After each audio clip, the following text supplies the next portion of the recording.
Probably for as long as there's been a council in some respects, because for well over 60 years now, Selsey has had some of the fastest eroding coastline in the country. And the council is always aware of that, because obviously it is their duty to look after the residents and the town itself. But it is becoming an ever-increasing issue as the defences fail and as funding gets harder to come by.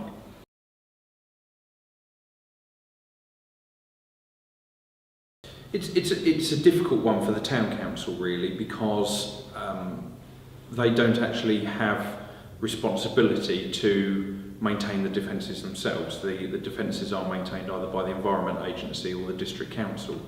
So as a town council, in some respects, we're powerless, other than to talk to the District Council, the Environment Agency, and make sure that the residents are aware as to the importance of the issue, that it is an issue, and really just keep the pressure up to make sure that when funding comes available that we can get it.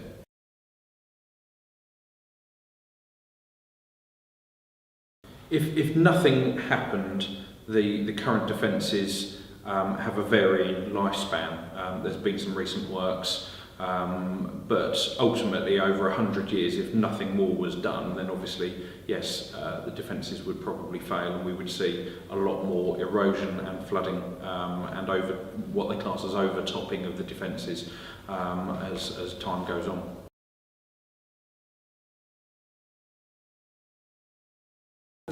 There's got to be a very pragmatic approach to it. We can't keep building walls around the town, else otherwise we'll get to a point whereby you don't have a city view, you have a 100-foot high wall around the town. So there's got to be a pragmatic response to it.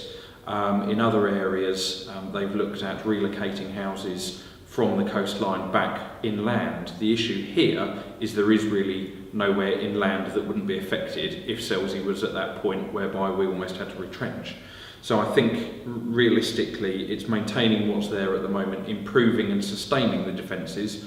The policy around here is to hold the line, i.e. keep the current defences and sustain them. That is the policy. Whether the funding's there to maintain that policy is another matter.